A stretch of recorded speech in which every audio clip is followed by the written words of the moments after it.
not count against my minutes. Start the clock over again. So the passage is from Mark chapter 4, and let me read it to you.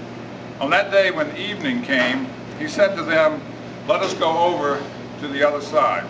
And leaving the crowd, they took him along with them in the boat, just as he was, and other boats were with him. And there arose a fierce gale of wind, and the waves were breaking over the boat, so much that the boat was already filling up. Jesus himself was in the stern, asleep on a cushion. And they woke him and said, "Teacher, do you not care that we are perishing?" And he got up and rebuked the wind and said to the sea, "Hush, be still." And the wind died down, and it became perfectly calm. And he said to them, "Why are you afraid? Do you still have no faith?" They became very much afraid and said to one another, "Who then is this that even the wind and the sea obey him?" I want to share some things that I've learned from this story, but in the time I can only point to a couple of things. What I really want for you is to take hold of this story for yourself, read it every day for a month. I promise you it will change your life as you come to grips with what's going on here. It's a very simple and well-known story, and yet it's extremely profound. It starts out very, very simple, basic, ordinary. A group of men getting in a boat to go across the sea. And I was trying to come up with a picture of what that would be like, and it would be something like a group of us saying, "Let's get in the car and go to the store." I believe it was that common to them, and there were other boats there. And these men were fishermen, some of them, sailors, and probably all of them knew how to handle a boat, because you didn't live in that area without knowing that. So they get in the water, in the boat, they go across the sea. It's probably dark.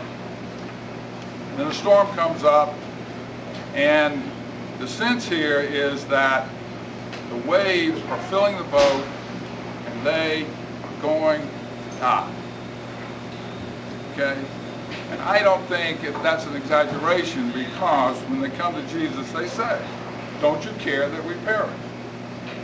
And because they were sailors, I think it just adds more emphasis to the fact that we know the sea, we know what's going on, we're going down.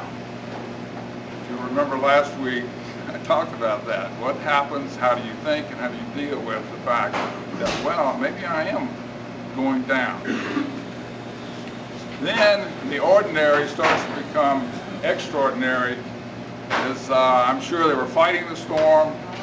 Somebody says, John grabbed the oar, turned the sails, Matt grabbed the bucket, and they fight against this, doing all they knew how to do to save the boat from sinking. And then one of them must have said, "Wait a minute, Jesus is here." Now, I don't know what he was thinking or whatever, but I give them credit for waking him up and saying, "Don't you care that we perish?" But I find that to be an extraordinary question, and I wonder sometimes, if we're honest with ourselves, what is in our heart as we seek to get God's help in our situation. This question, when he calms the storm, and then he turns to them and says, "Do you have no faith?" I really turned that over a lot, trying to figure out why was he so hard on them. Because I pretty well established they knew they were going down. Then they came to him for help. What else did he want? And a couple of things, and I want you to read it and find out for yourself. But the one that comes to me is that the very first verse said, let us go over to the other side.